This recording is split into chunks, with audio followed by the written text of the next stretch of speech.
right. Yeah. Greetings all. 1 2 1 2. We in the building. One night to one people. Share. Check in. Let us know where you're from. Turn your volume down. Stan. How do you do that?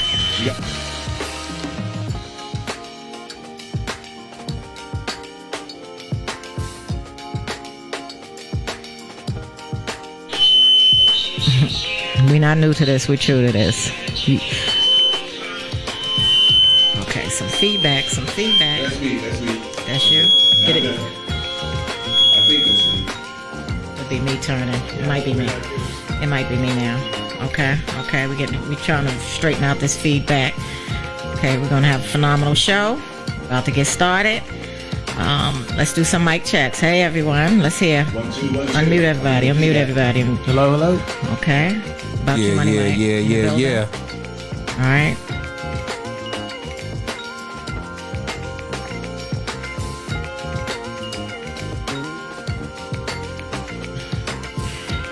Check in. We want to know where you're from. I'm gonna get you. The engineer keep cutting me off. Mike, we live. All right, let's get going. Crack everything. I thought you left them open. Crack them. Let everybody be on. I had to share myself. All right.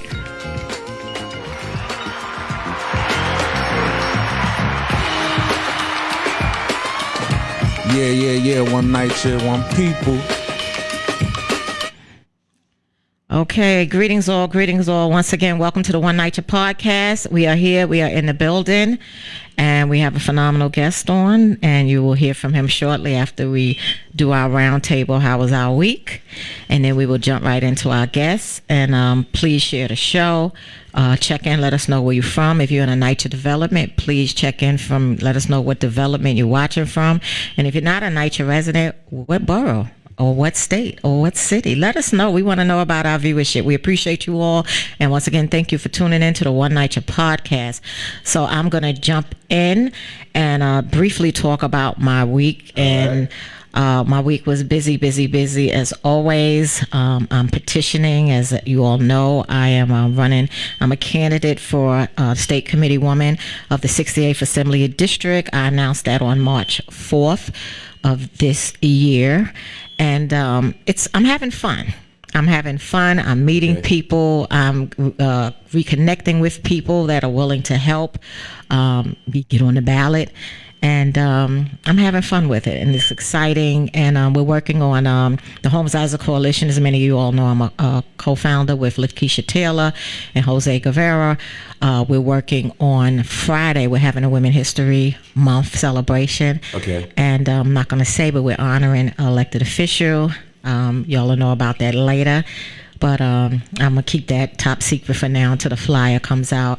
And we have a nice lineup for that program, prepping on that. Our guest was at our Black History Month program, so people know we do pretty good work. And I'm just going to give the credit to the Black church, because I learned a lot of organizing and how to get programs together and do things. And it's going to be phenomenal. We have some youth, some young ladies, young girls that are going to perform and or read an essay. So it's going to be really good. And we're going to honor one elected official, female, and one community member. So we're looking forward to that. Everybody can be invited. It's going to be in the Isaac Center. It starts at 5:30 to 7. So, and other than that, I'll probably jump back into my week. But other than that, I'm just busy, like campaigning, petitioning. But I'm grateful for this opportunity, and I need to get on the ballot. That's all. DM me if you want to help out. Money Mike. Well, wow. I don't think I've ever been second when It's okay. explaining the weeks. Usually I could just heavy up and skip it past to the guys. But because my week usually always just go by smooth, like I always say. Smooth Money Mike. My week always go by smooth. And to be honest, this week I'm pretty sure I haven't actually did too much running around because I had a lot of car trouble. Okay. So I gotta deal with this baby of mine. Yeah. Okay. But otherwise than that, I'm once again, I was just being smooth. But once again, let me just get past it over the stand, because that's the main man that sit there and do things, and him and Saundrea is the busy. Okay. Absolutely. I want to give a big shout out to the NYCHA residents from Woodside, Okay. also Ravenswood, who made the next step after filing letters of complaint with Just Fix. They were able to actually go to court and file the HB actions. So we filed one. Engineer not on his job. I got 2 going this week to file, then I got 2 going the following week. And I'm now familiar with the process, so I can actually walk them through it.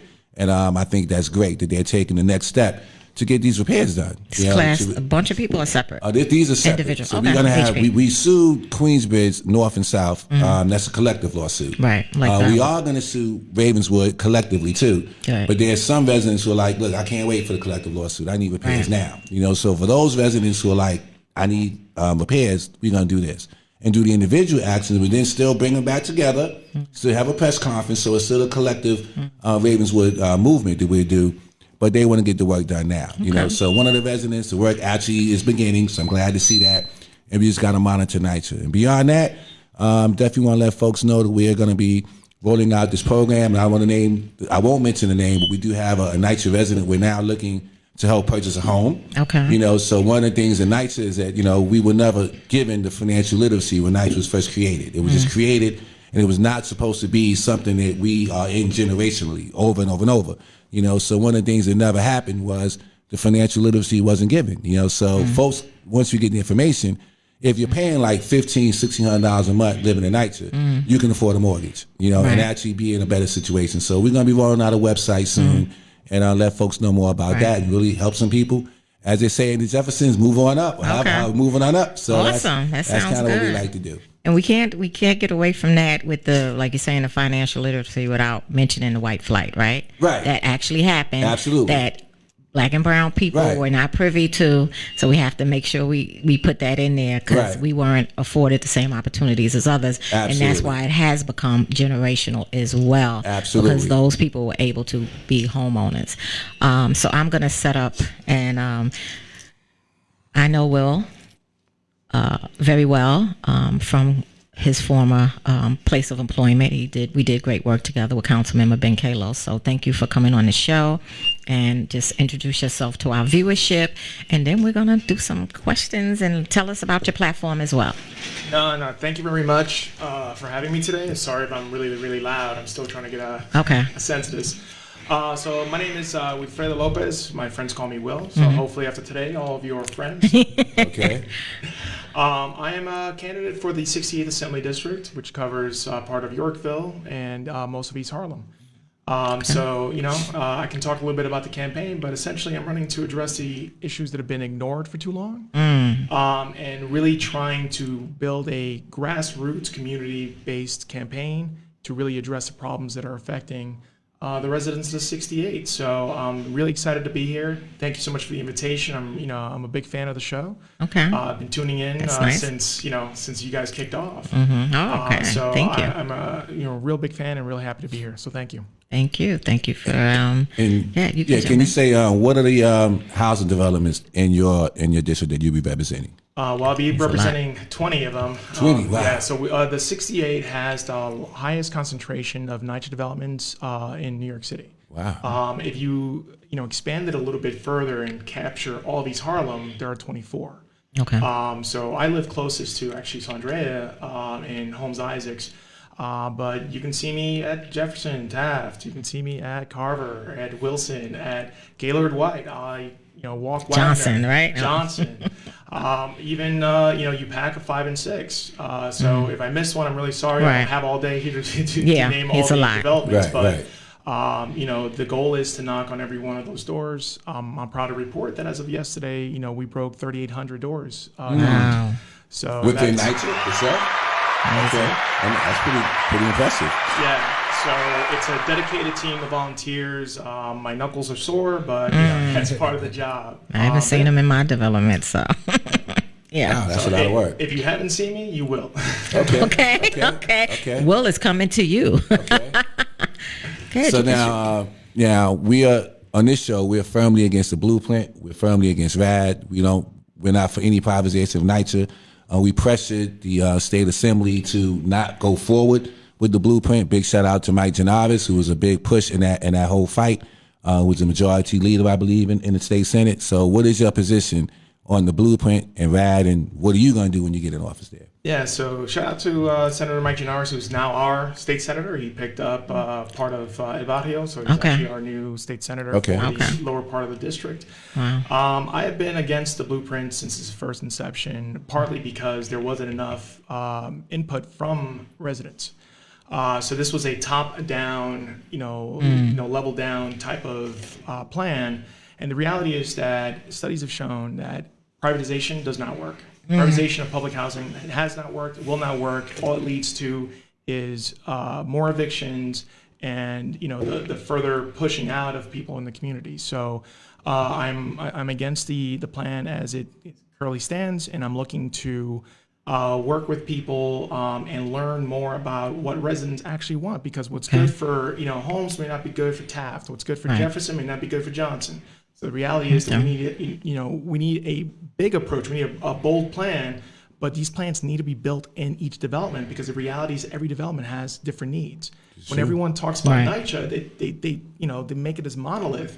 They're like, oh, everyone needs the same thing. No, you might be in one building and have completely different needs, because your heat might be too low, but the building across the street, that he might be too high. Yeah, or even on the same floor. We had a situation like that. Yep. Yeah. So that the reality is that we need to move towards a system where the residents themselves have autonomy to fix these problems. I am a big fan of building ownership within public housing for residents. Not necessarily owning the unit, but being a shareholder of the development itself, because that allows you the flexibility as your family grows or shrinks, for you to be able to be more mobile within the same unit. So it's kind of like a community, community ownership model. So I know, I'm not the first one to talk about that, because it's something that exists in CLTs across New York City. But something, to that effect. The reality is we need to do something. We have got to continue to expand the areas of revenue. I'm a big fan of monetizing what we already have. We have resources. Every NYCHA in my district has a flat roof. Why aren't we expanding the use of solar in these developments? And that has a twofold, benefit towards residents. Number one, it eliminates the need to pay for electricity, because you're self-sustained, you're self-sufficient. Secondly, any additional money that that the city can get from that, from the use of solar, because if there's an influx or too much energy produced, the city can sell that back to Con Ed. And that money should go into a lockbox for those developments. So that's an additional way of kind of monetizing something that we already had and we're not already using. So it's small ideas like that can work. And anyone that says that we can't do solar in NYCHA, you just got to look at Astoria houses. They already have solar panels in some of their buildings. So this is something that can be done. We do have the right exposure. We do have the right size. And there is already a program in place to do this. And the best part about it is, if we roll in Section 3 money, which I'm not even going to sit here and try to mansplain that to you guys, because I know you guys are well aware of that. But we can do local hire and actually, build more sustainability, build more, resident-led work, so that way we can build and have people learn a skill and learn a trade that they don't already have. So this is something that not only helps the people living there, but it helps the community as a whole. So that's some of it. And that's good that you brought that up, because the fact that with Section 3 and hiring within, the income changes into the house, and they'll be paying more rent, but that's fine, right? Because this is what public housing was made. It was supposed to be self-sufficient to survive without the city, state, and federal funding it. So we can help bring it back if we honor and work with that. But you mentioned CLT. Can you just say what that is? Because people might not know that acronym. So CLT stands for Community Land Trust. And essentially it's a model where, and I don't want to, don't get it twisted. I'm not talking about the NYCHA Trust. I'm talking about a model similar to it, where the community itself owns the land and they own the facilities. But instead of having it be owned, globally by NYCHA, Imagine imagine in your development in Isaacs and Homes, imagine owning that land and having a voice in what happens and what goes up and what doesn't go up, what repairs are prioritized. Right. And that all happens at the local level. Okay. So you're no longer fearing privatization coming in because you're autonomous, you're self-sustaining, you're self-governing.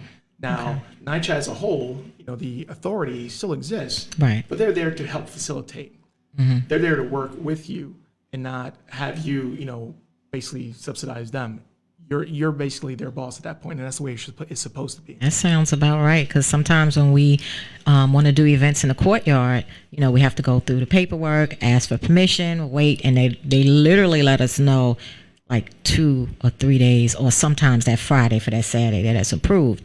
Meanwhile, we already have everything taken care of. It's going anyway, right? I'm sorry, it has to happen, because if we're doing a food distribution or a toy giveaway or something, book bag, like everything is in place, but they wait and they make us wait, and then we can't even hang up flyers in the building. That has to be approved, but everybody else could come put whatever they want up, literature. So it would be good for us to have something like that. Thank you for that. I definitely have a question. So when you say the COT, is that how would that work with a resident manager corporation? Would that be in conjunction with, and explain that how that could work together? So the beauty of it is you can model it however you want. Okay. So, as a concept, it exists, and the only thing that we're creating is the entity that, that creates the trust. However you choose to manage that, whether you want to do it in the CRM model, you can. Or you can choose a completely different model. You can have it be majority rules. You can have it be, a tenant organization based model. So it just gives you a lot of flexibility in how you do it. Because like I said, one system does not work for everybody. You have to kind of do, you might not have in one development the level of organization to manage that. Right. So in that sense, you have to kind of create a model that works for that development. And this gives you that kind of freedom. So the CLT model is a good model, and I want to stress that, because I don't want anyone to be like, oh, he's looking for the trust. He's looking, no. It's totally different. Yeah, you broke it down. You broke it down. But what I'm looking for, and again, haven't ironed out all the details, because this is something that I need to work with residents in order to shape. Nice. But the reality is that I'm here to listen, and I'm here to work with you, and you as the global you, in order to ensure that we can get, something like this off the ground. The reality is no one's talking about this. Everyone is only focused on, and I'm talking about in terms of, politicians, elected officials. They're all talking about the plans that are already, mentioned. No one's talking about the new plans. Right. I have not seen a single elected official talking about, well, the residents from my developments say the following. Right. I'm telling my residents X, Y, Z. Nice. So we need that to roll up. It needs to be grassroots, not grass tops. Okay. All right. I'm going to jump into the chat real quick. Emily Johnson is in the building. Joanne is in the building. I think Ronald is in the building. But Emily says, God bless. Good afternoon from Carver. So she's from Carver Houses. She said mine's neither, but I don't know what she was referring to, because I just looked at. She also said, I agree, Mr. Lopez. So whatever that is she was saying, because I didn't get to it. Yes. And then she says, yes, permits through PSA 5, Community Board 11, and a bunch of red tape. Yeah. I agree with that. I want to just ask you, can you tell us about maybe your educational background and your professional background, so we know who you are a little more? Yeah, so I'm a product of a broken school system. And like many of us, I had to navigate that for parents who didn't speak the language. My parents came here from Puerto Rico, and I attended public school for 4 days. My parents were not. The public schools where we lived in Puerto Rico were not up to par, so they put me in parochial schools. So I went to parochial school my entire career. Wow. Not to say that I'm not pro public schools. I think that our public schools need to be the best funded ones in the world, and they need to be the best managed ones. But I am a product of that. I went to college, the first person in my family to go to college. I'm the youngest of 8 kids. First person. So I went to College of the Holy Cross in Massachusetts, where I majored in political science. And I also studied, political economy and Mandarin Chinese. Okay. That's something different. All right. That's different. The Chinese I didn't keep up with, so unfortunately it's terrible right now. But and then I worked in retail following school. So I worked in retail for 10 years at Best Buy, and I'm not ashamed to say that. The reason why is I graduated in 2003 in one of the worst job markets. We were post the dot-com bubble, we were post 9/11, and there really wasn't much, there wasn't much work to be found if you were a Latino who studied political science. Yeah, I can relate to that. Maybe I should have picked up a better major, but it's what I was really interested in. So for 10 years, I started, stocking shelves and worked my way up to being a general manager. Come on now, that's good. Give us some. Come on now. Eventually, I went to the corporate offices where I was a national trainer both here in the U.S. and in Mexico. Wow. So I grand opened, 6 stores in Mexico, all over. I grand opened 4 stores in Puerto Rico. And trained about 52,000 or so employees over the course of my career there. Wow. And about in 2013, I'd always wanted to go to law school, but it was always out of reach. And part of it was because I had to work to sustain and support my parents. I had parents that were well into their 70s. My dad was already in his 90s, dealing with a lot of health issues. And I was working to help support them. So my dad passed away, unfortunately, in 2013. Sorry. And at that point, I kind of had the ability to go chase my dream. Okay. So I thank the Lord every day because my wife was a strong supporter of that. She was like, "Look, I can carry us. I can do this. All right. Go follow your dream." Nice. So I That's went to good. law school at 33 years old, and I studied law and I focused on immigration and criminal law. Oh, wow. So those are my two focuses. All right. Lawyers in the house. We got a lawyer in the house. Yeah. And then post law school, I worked first as an immigration defense attorney for a small amount of time, and then I worked at a progressive DA's office. And I don't like the term prosecutor, but I was a prosecutor, and I worked in the Brooklyn DA's office under the leadership of the late Ken Thompson. Okay. Oh, okay. Yes, Yeah. All right. Yeah. Wow. And unfortunately, he passed away midway through my first year, and then I was under the leadership of Mr. Gonzalez, which for me, I went from working, for the first black DA in New York to working for the first Puerto Rican. And being a proud Puerto Rican for me, that was like amazing because I had an opportunity to finally look at someone and be like, wow, I'm like you. You look like me. It's, their representation really matters. But the reality is when I got there, I was frustrated because, I don't need to explain this too much, but we live in a world where the criminal legal system is inherently racist. Yeah. And no matter how much you try to change that system from the inside, the system is not made to change. So I was frustrated. I became more and more frustrated. I started getting myself into good trouble.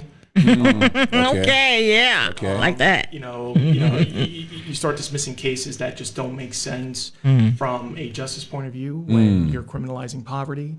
Come on. When you're criminalizing, people who shouldn't be part of the criminal legal system. They should be part of the mental health system. Okay. We can't keep criminalizing mental health. We can't keep criminalizing poverty.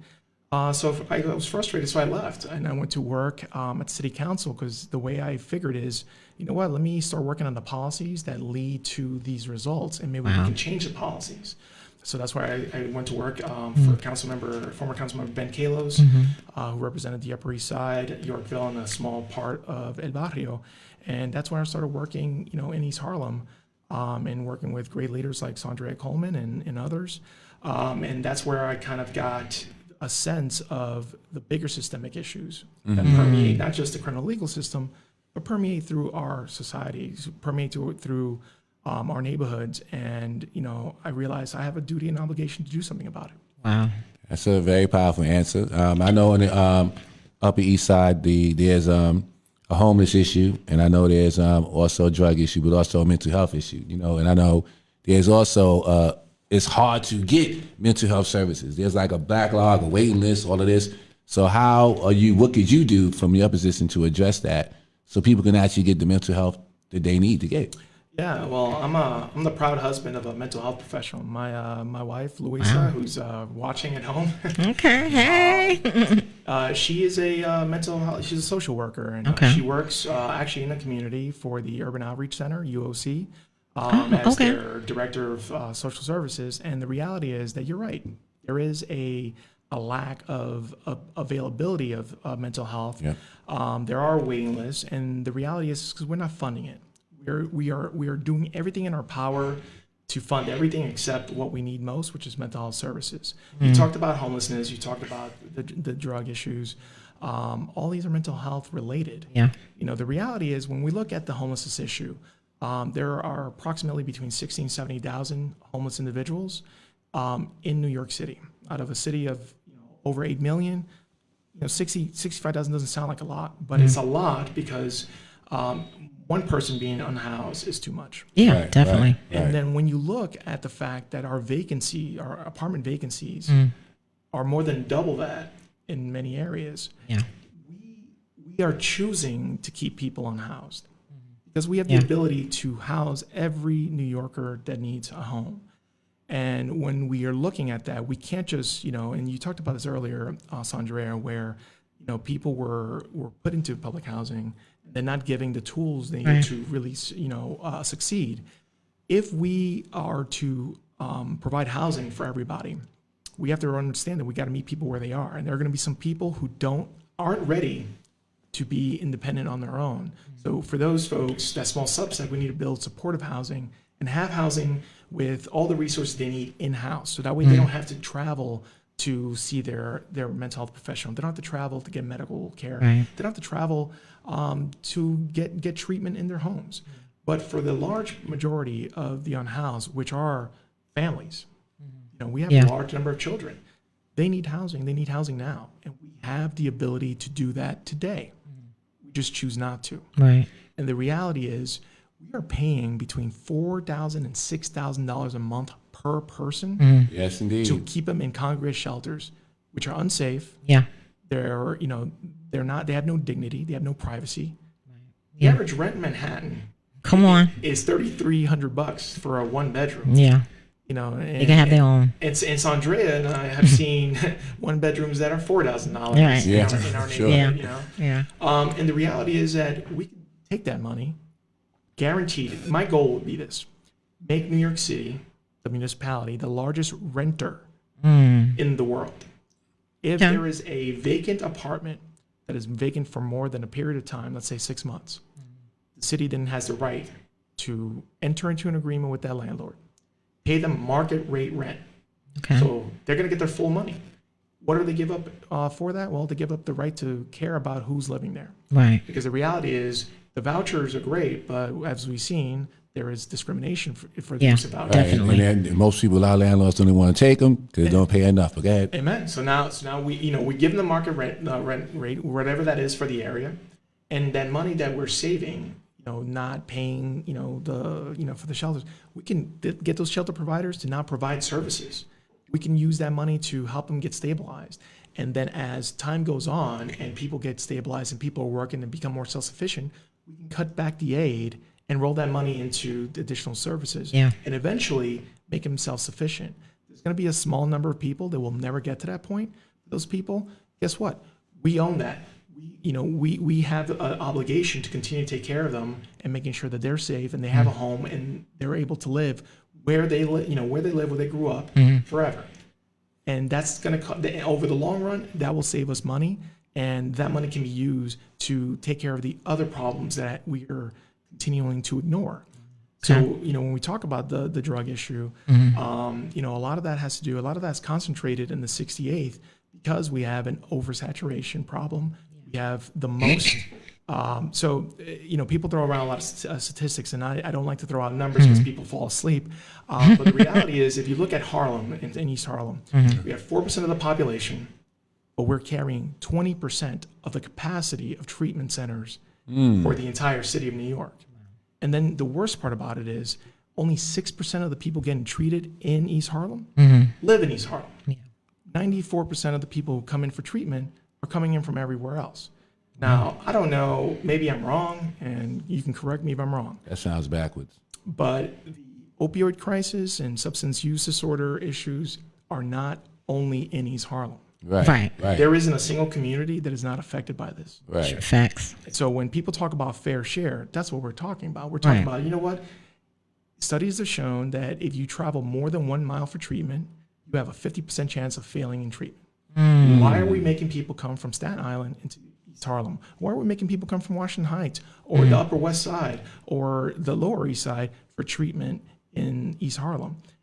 And if we are doing that, if we are making it the focal point where all treatment is going to happen, then give us the resources to be able to take care of, the issues that come around it. Right. We need those wraparound services. We need the ability to give people something else to do after getting treated. Right. If you walk 125th Street at 11 a.m. every morning, you will see people coming out of treatment and have nothing to do. Yeah. And what does that do? That attracts the people who want to prey on these, on these individuals. That's where the drugs come in. If you're a drug dealer, you go where the demand is. Yeah. And if the demand is where the people are the most vulnerable, that's where they go. And unfortunately, that we're setting people up to fail. And I am sick and tired of that. Yeah. Wow. I just want to stand. Because when you said Upper East Side, did you mean in East Harlem or something? East Harlem, like that? yeah, that's okay. right. Okay. I just want to make sure. Right. Yeah. Just say, I want to make sure. Okay. Because but I also then I want to just jump to Mr. Will. Just hearing your commentary about your life. Are you considering writing a book? Because you should. No, seriously. I'm a visionary. So when I'm listening to you, I'm there. I'm traveling, I'm hearing it, and it's a success story. So please put that in. If you got a bucket list or on your list, write a book because it's very inspiring. Well, your life is very inspiring. I think once we solve these issues, then I think I'll take the time to. Okay. But even from the beginning to where you start, it's really good. It's a good success story. I got a question. So now, in the plan that you put out, the people that you're going to be fighting against that is probably the real estate folks who really don't care, and they profit from this homelessness and the housing crisis. So I got a 2-part question. Are you receiving any funding from real estate developers and those types? And how would you fight against that? Because they benefit from homelessness. They're profiting. They're making money throughout this whole system.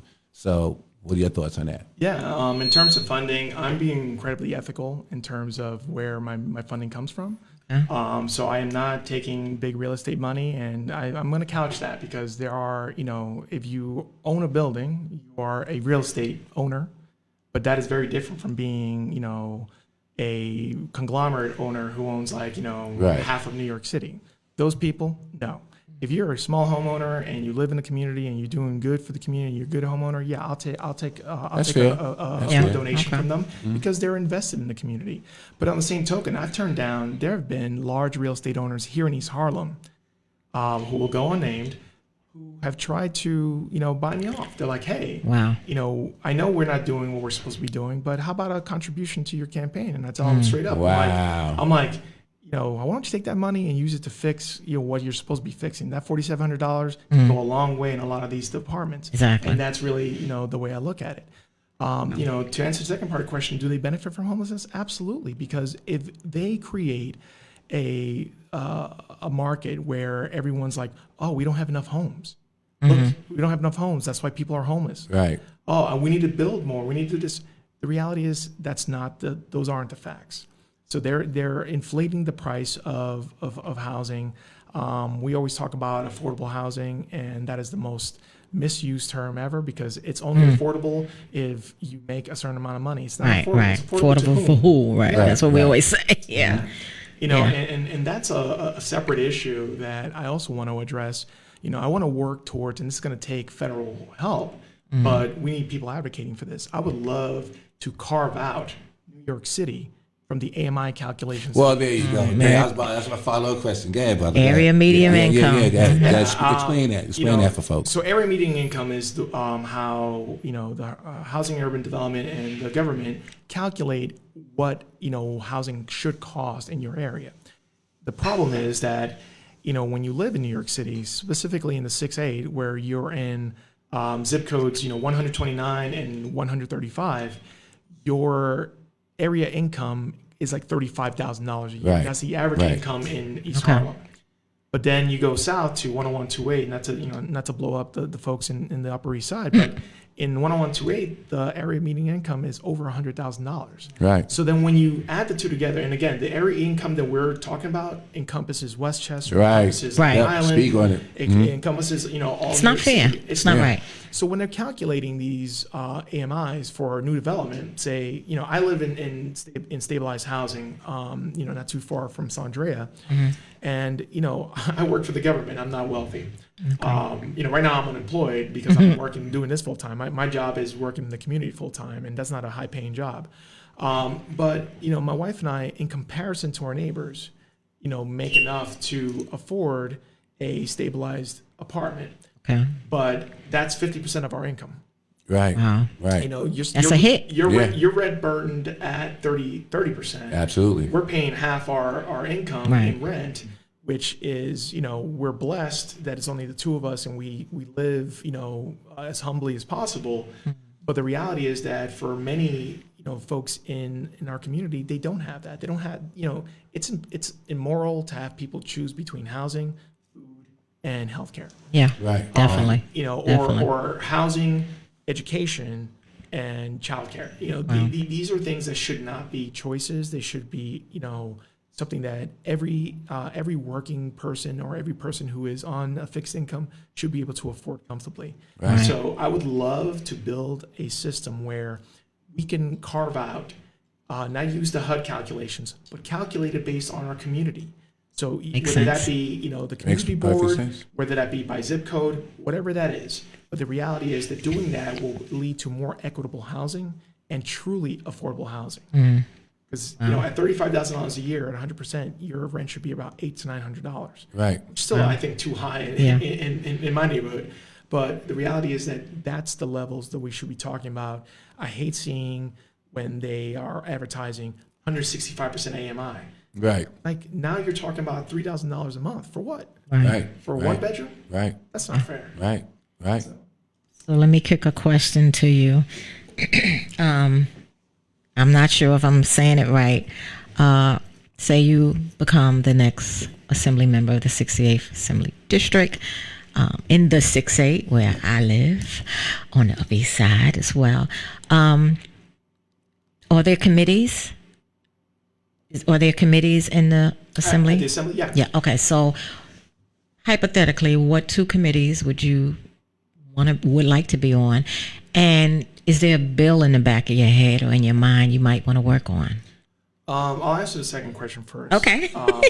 There isn't just one bill. Right. I literally have hundreds of ideas that I can work on. And when I worked at a city council, I was very blessed to work for a very good legislator. And I managed to write and pass over 20 pieces of legislation in 4 years, which is a very difficult thing to do. So I have the experience to be able to do that kind of work. But anytime I get an idea, I'll have a conversation, I'll jot it down, and I start looking at it and doing the research and figure out, is there something we can legislate? Or is it something that we can change a policy? One of my mentors used to always say, the worst thing I could do is write a law because that takes too long to change the problem. If I could solve your problem today, amen, let's solve that problem. Okay. But yeah, there are a lot of bills I want to work on. Nice. To answer the second question, the one committee that I am, this is a campaign promise, and I understand that I don't have full control of this because I'm at the mercy of, the leadership. But the one committee I would advocate for to be on is the Addictions Committee. Okay. And the reason why is because we have not had a single elected official at the state level from East Harlem be part of that committee. Okay. We have plenty of people who served on the mental health committee, and that's great. We need that. But if you have an issue with oversaturation and you have issues with addiction problems in your community, you need to be on the community to advocate, in the committee to advocate for those changes. That's awesome. And the reality is our voices have not been heard in those committees. So that's a campaign promise. You can write that, put it on the button, and hold it Put a up pin in it. Okay. The second committee, obviously with the large number of public housing developments that we have in 6-8, would be to serve on the housing committee, housing and buildings, and the subcommittee that focuses on public housing specifically, because I need to be a voice for my residents. And if a large majority of my residents live in public housing, then I have to be that voice for them. I need to be in the room when decisions are being made. Gotcha. So I got a follow-up question. So now, in dealing with NYCHA, one of the major issues is that they consider NYCHA to be some sort of city agency. HPD and NYCHA, some sort of covenant. They don't enforce NYCHA to do the repairs. I think that's totally wrong. And so what can a state assembly member do to eradicate that situation? Because that's why repairs are not getting done. If I go to court and my judge says you got to do this, but HPD doesn't really do it, then we're going around in a circle. So how do we change that? Unfortunately, one of the biggest injustices that have happened to public housing residents, NYCHA residents, is a memo that was written in 1989. And that memo, and this was following the charter revision that happened in 1989 and going into the Dinkins administration. They basically carved out, the agencies at the city level, which the city council didn't have direct oversight over. And some of those were like the Department of Education, the New York Housing Authority. You had the EDC, the Economic Development. Right, another one of those agencies. Yep. Mm-hmm. So they were created to be quasi-state agencies. And the reason I did that is to eliminate the ability for the city council to have real oversight, but also to punt this over to Albany, where in the assembly, you're one of 150 members, and you have to make decisions that affect the entire state. So, and then when you look at the funding comes from the federal government. It comes, not so much from the state government anymore, because the state budget hasn't really done much for public housing. And it comes from the city. So what I can do in the assembly is try to change the way these policies are being crafted and put together, and try to, put the focus so we can actually address these issues at the local level. So a lot of that has to do with how the money flows, how the municipalities, how the budgets are broken up into, and advocate for the fact that since we have the highest number of housing developments as a city compared to the rest of the state, then the bulk of that funding should go, to that municipality. And on top of that is changing the laws that are holding us back from being able to do a lot of the emergency repairs. A lot of that stuff is being, controlled by regulations that don't make sense. They made sense in the 1970s, but they don't make sense today. So we really need to kind of take, pen to paper, start, circling the regulations that need to move, that need to change, or the regulations we need in order to make those changes happen. Okay. All right. Okay. All right. I'm ready for a question now. Another one. So we know the eviction moratorium has been lifted, and I'm focusing on NYCHA residents. ERAP. Oh, yes, another Emergency Yep. Rental Assistance Program. A lot of NYCHA residents were told in tenant association meetings why management was there from their TA presidents, giving them out, telling them to apply for the ERAP. They're still waiting. Funding has, to my understanding, been dispersed. Is there another windfall coming in? I understand, too, public assistance is telling people still to apply for ERAP. So people are in limbo, and I'm asking this for one of your potential constituents, Mr. Poole, I'll say that, because he's very concerned, as well as others. Like, he just feels, as well as other people, like, a lot of NYCHA residents have received the shaft on this, but they're telling them to apply, but then it doesn't really exist for them. So, can you speak to that? Do you have any idea? A lot of these issues are based on the fact that we're waiting on federal funding. Okay.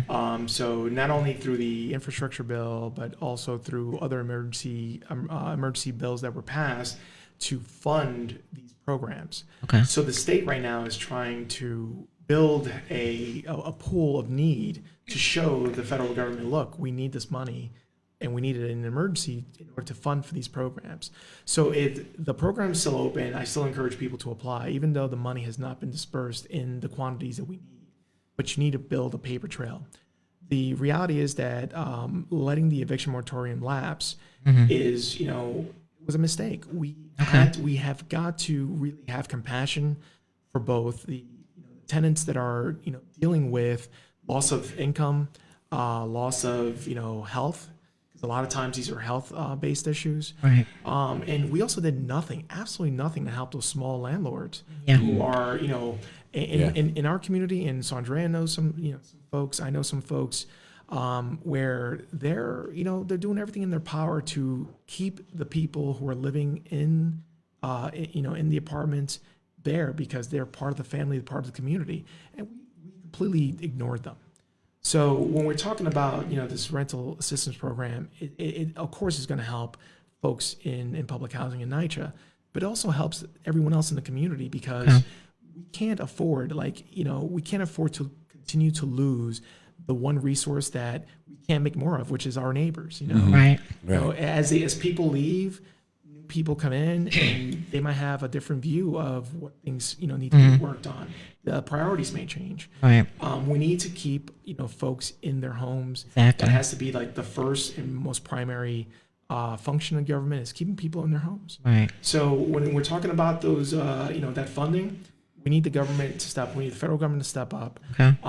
Trust me, whenever I see our our congresswoman or our congressman, so we have Carolyn Maloney Right. and Adriano Espaillat, that that's always a topic of conversation. Okay. we need more funds, and I'm not the only one saying it. We're all saying it. Right. Where's the money? Right. And they're frustrated too, because they're fighting at the congressional level. Right. The senators are fighting at the Senate level. Right. And it all sits on President Joe Biden's lap right now, but he's fighting against forces that are larger Right. and more sinister. We have still a very strong Republican Congress. Yeah. Even though they're not the majority, they're holding up a lot of that funding. So That's we need true. to keep fighting that. Yeah, we really need the help with that, because the unhoused population is already huge, and if evictions take place, it's going to be exacerbated. You see the effects now and the train. You can't ride the train.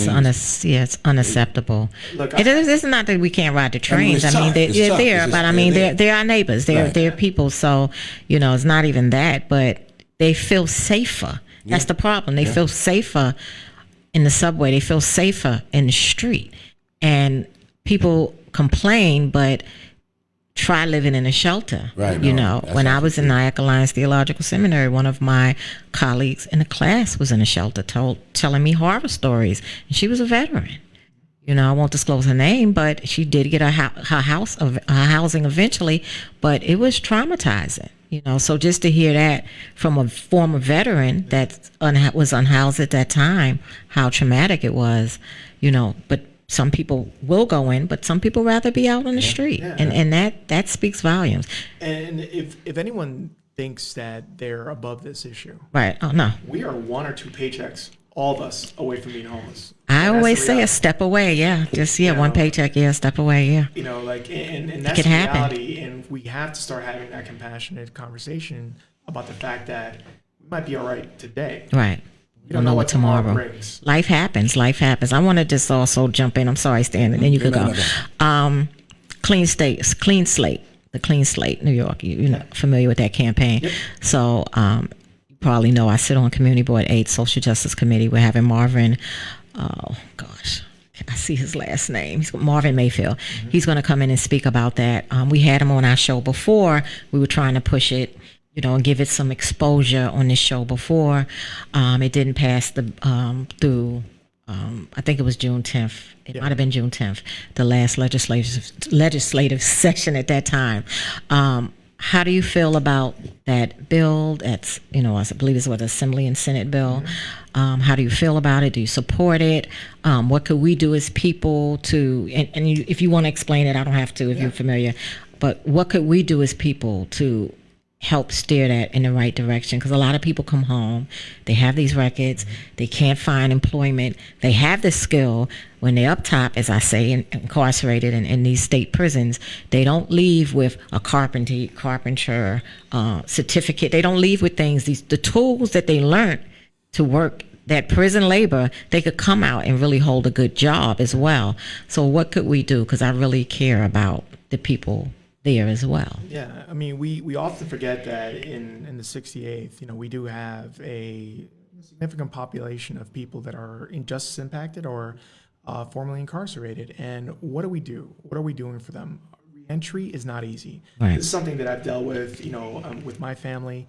I also have very close friends and people who I consider my closest advisors. Some of you may know Professor Terrence Coffey, who is, formerly incarcerated, who really worked hard to, get educated while he was in prison. He went to jail very, very young, came out with a college degree, went and actually was a classmate of my wife's at NYU's School of Social Work. Awesome. And now he's doing a lot of the work to help folks reenter. He just founded the Social Justice Network.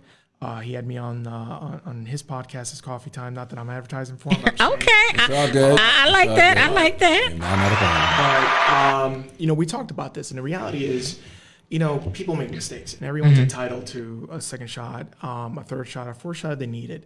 But the reality is, we can't keep criminalizing people based on previous actions. Exactly. And we need to create a system where people can come home and they've paid their debt to society and they can move on and they can continue to prosper. The reality is, when we make it so difficult for people to reenter, we make it difficult for people to actually work. Yeah. What we're doing is we're pushing them to become recidivists. Yeah. Right. And when we look at recidivism rates, the number one reason why is because can't find a job. Yeah. So in our district, we actually have a great organization, Exodus. Okay. And Exodus works specifically with this population, the reentry population. Okay. And they offer everything from mental health counseling to job training to what they consider gap training. Okay. A lot of times people come out, they may have a skill, but they may not be able to talk to someone in an interview and be able to articulate what skills they have because they've never interviewed before. So soft skills, they teach that, they focus on that. Nice. They treat you as a human being, and they try to lift you up.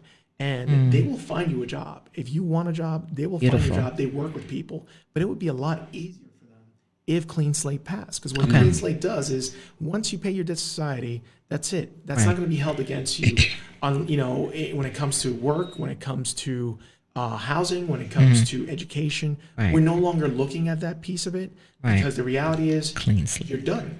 That's good. You paid your debt. Now, if you don't use that opportunity for something that's productive, that will still be there. The judges will still be able to see that in case that happens. But the hope is that because you have the ability to get a job, get a career, you won't be a recidivist. You'll actually be a productive member of society. You'll be able to work. You'll have dignity, and you won't ever have to walk around with that yoke that so many folks who are just impacted have to walk around with. Yeah. Which is, I have a record. Right. And that's the worst. That's the worst feeling for folks. So I am fully in support of it. I'm also in support of a lot of the elder parole bills, the bills that will give compassionate release to folks who have been there for a long time. Because the reality is, the studies don't lie, the numbers don't lie. Folks that are over 50 that have been in prison are not recidivists. They come out. They want to get on with their lives. They want to, make up for the years they've lost. And we have got to give them that opportunity. We have to be compassionate in those situations.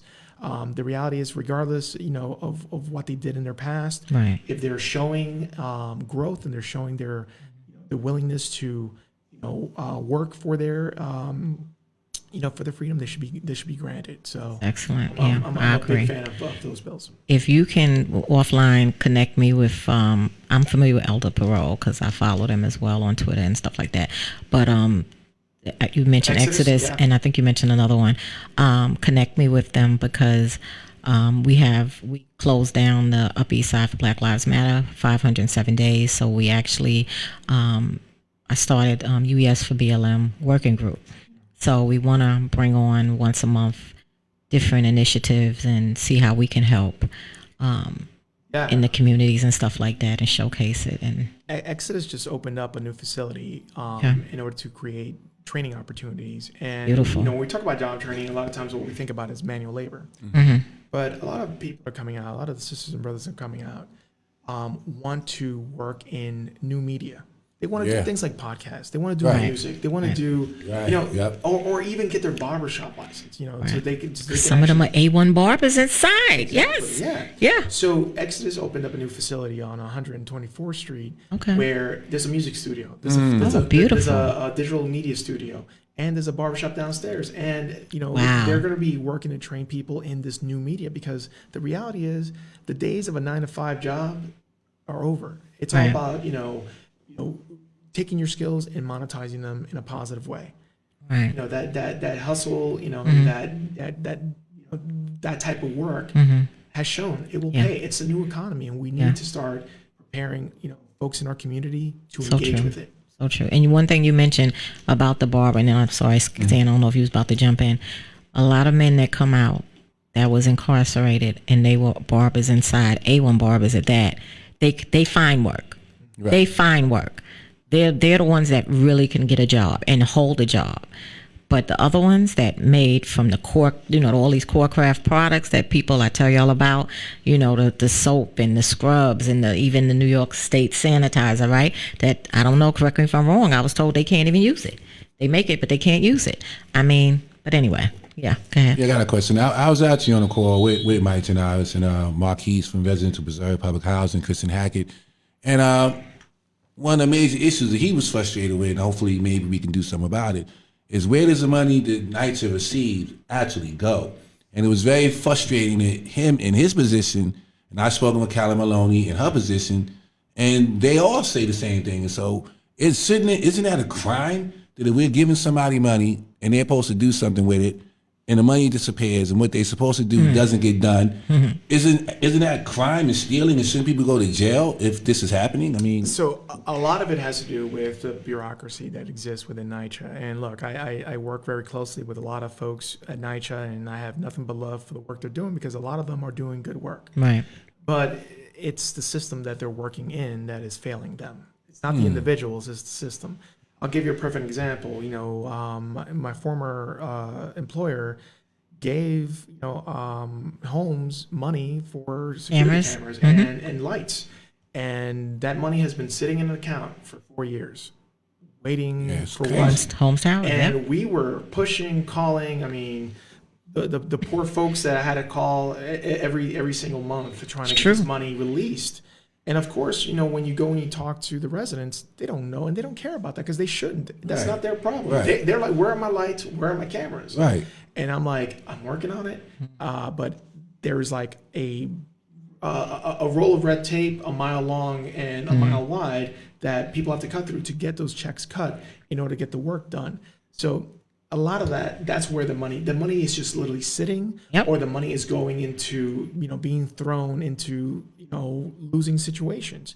They keep patching the same boilers. Right. Yeah. Some of the boilers may be working, but the actual blowers that, that actually, push the heat and hot water up aren't working, the pumps.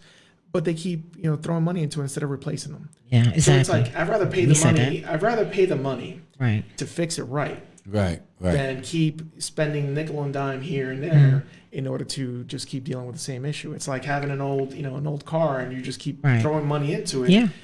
You're wasting money. There's so much waste that happens. And the reason why that is because as residents, you don't have the autonomy to be like, nah, enough. That's done. Let's do it the right way. I don't care what it costs. Let's move forward because in the long run, that'll save me money. In the long run, that'll actually give me results. Wow. Yeah. And NYCHA won't fix the heat issues in the summer when they probably the best time to do it, right? Right. They wait till you're freezing cold again and you just don't have any heat that or too much heat. My mind. It's ridiculous. It's ridiculous. That is the epitome of maintenance. Yeah. Right? You don't maintain something when it's broken. You maintain it before it breaks. Right. And they can afford to replace the boilers, put new boilers in. They can. For the developments that really need it, they can. You know, because we've had inspections. You know, we sued. Yeah. So we've had several inspections and we found out this and that. What's wrong with our boilers? What's wrong with the elevators? Which the elevators are about 6 years old. Yeah. Why are they constantly breaking down? You cannot make this up. Yeah. So- And even worse, like even with the boiler problem, they'll pay a company to put in a temporary boiler. We see it outside All the time. You know, Even in private buildings, yeah. They'll pay for those, you know, but they won't pay to actually fix the problem. Yeah. So is it possible to create, I'm saying from an assembly member standpoint, is it possible to create something where NYCHA residents have some sort of say-so and monitoring ability to monitor where this money goes, to some sort of oversight so they can actually go where it's supposed to go? You know, I don't know for sure, and the reason I'm going to be careful about answering that because I haven't done the research to see if that's actually an issue, and that's going to be something I'm going to write down today. Fair. I'm going to look into, and I'm going to get that answer. All right. Okay. But here's what I do love about that is who should NYCHA be responsible to? Who should have the oversight? It shouldn't be the elected officials. Right. It's the people who they're serving. It's Right. you, the residents. Right. Look, you know, when I'm elected, because I like to think positive, All right now. when I'm elected, I am ultimately accountable to the people of the 68th. Right. So they have the authority to kick me out of office by not voting for me for reelection. Absolutely. That's right. And the reality is, you as residents, I mean that in the global you as residents don't have that power. If you're unhappy with what Chair Russ is doing, what can you do? You can't Exactly. get rid of Right. him. Right. You Protest them. That's it. yeah, like and that has its place, and we should continue to use the protest when necessary and fight when necessary. But where is the oversight to the people you're responsible for? Yeah. It's not there. So I would love to work on something like that. That Nice. actually, I got the goosebumps, and usually that's a good sign of a good idea. So I Okay. appreciate All it. right. That's there to give you an idea. Are we going to follow up? Yeah. I'm going to throw one last question from me before we end, and if Sam has another one, because we're about to wind down. When our former, he's the Secretary of State now, Robert Rodriguez, was our assembly member, I sat on an advisory board with him for NYCHA residents. And I know he had a bill he was trying to pass that really didn't go anywhere, sadly. I don't know where is it now, whoever co-sponsored it with him. Would you be willing, if you was an assembly member, to gather some leaders? Because I'm not a resident council president, so it was a mix. It had some council presidents, had some people that were leaders like myself. Would you be willing to form some type of advisory board like that, something modeled, something similar to that again? So one of my really good friends and mentors, I'm going to give her a shout out. Her name's Nancy Ortiz. She's from Vladeck Houses. I think I know who she is. Yeah, she's a long time, TA leader, and she's been, one of the people that when I have a, NYCHA related question, I like to talk to the experts. Okay. So she's one of the people I talk to, and one of the ideas she had that she allowed me to steal from her was, doing a NYCHA roundtable and doing that on a monthly basis. But here's what's going to be different from the way people have, other people have done it. I do want a mix of not only TAs. Now, every TA will have a seat at that table. It'll be a very large table in the 6A, but they will have a seat at the table. But I also want each development to either choose a representative that is not a member of the tenant association. I want regular residents to also participate. And that roundtable will be with me, not with my staff. My staff will be there, but it'll be with me. You got a space for that? I will make it. Well, you know what? We have It's 18, 20. We have community spaces we can do. Ideally, I would love to host every month in a different development. Okay. So that way we can take a walk and make that part of it, and everyone gets to see the good, the bad, and the ugly. Sounds nice. And that's actually something that I've been doing now as I go through each development and I talk to people. I'm like, walk with me, show me, because I can walk and I'll have my lens, but I don't live here. I don't live here every day. I want to know, what's going on. I want to know who's having what problems. This happened to us. We were at Lexington Houses last Monday, knocking on doors. We knocked on a resident's door, and they invited me in their home. They showed me the hole that's in their bathroom. Yep. And I'm like, okay, let's do something about this. Let's get on the call. And I worked with that TA leader. She made her calls. I made my calls on the back end, and I owe her a phone call tomorrow. Christina. To follow up and see, all right, did they show up when they said they were going to show up? Did they do what they were going to do? And that's the level of involvement that I want to have. I'm not one of these people that likes to build fences around me. You're going to be able to hold me accountable. You're going to know where I am, and you're going to be able to call me. I give everyone my cell phone number. For those of you that are listening, it's 718-427-1132. Whoa. Whoa. Okay. Y'all heard that? 718-427-1132. Okay. I get that number because I want people to be able to reach me. And if I don't pick up, send me a text message. I will call you back. That's the level of transparency, and that's the level of work I want to do. And I had to double check, make sure he was giving y'all not a number that I have. So I have this number. So if I have this number and he is giving this out, he is really the real deal. Because I don't feel that special no more. I'm joking. I learned that trick. That's awesome. From Gail Brewer. Gail Brewer gives everyone her cell phone number, and I thought she just had like a Google Voice number. No, that's her real cell phone number. Yeah. So, Mailbox full. Gotta pick up the phone. But that's good. That's good. So how do people find out about your campaign? How do they donate? What's your website information? How do they get involved, volunteer? Last question. Yeah. Yep. So López 4NY. So it's www.lopez4ny. That's also my Facebook, my Instagram, and my Twitter. So you can go on the website. The website, tomorrow we're launching our policy platform, so be on the lookout for that. Wow. We are tackling some big issues on the policy platform. I was going to release it last week, but I want to make sure I got a chance to do this podcast with you before releasing it, so that way you can take a look at where I stand on things. That's the website. You can donate there.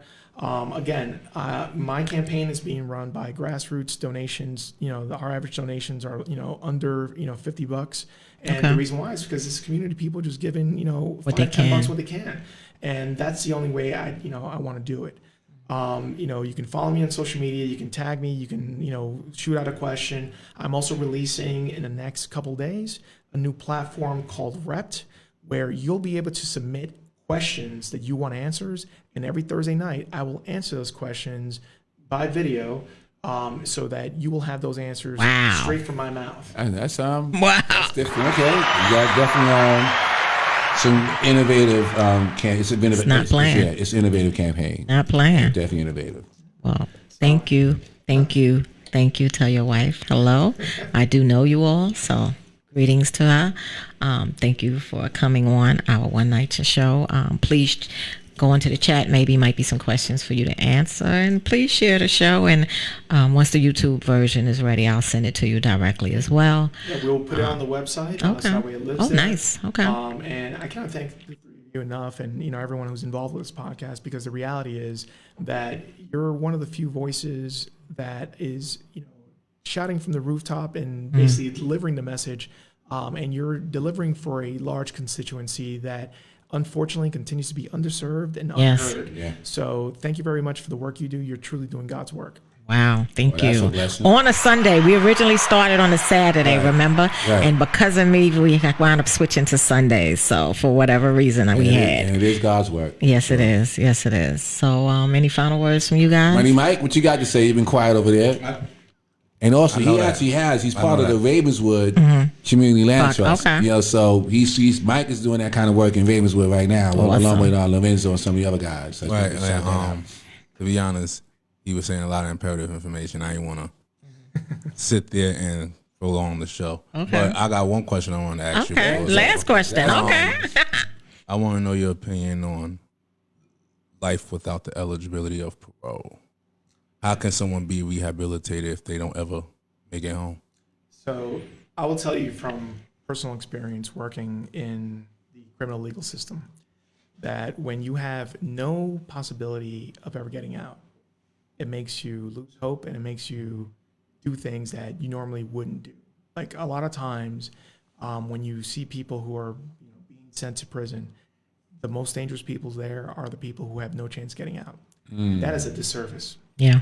And it's an injustice, and it's downright unconstitutional. We do have a constitutional amendment that literally addresses this, the Eighth Amendment.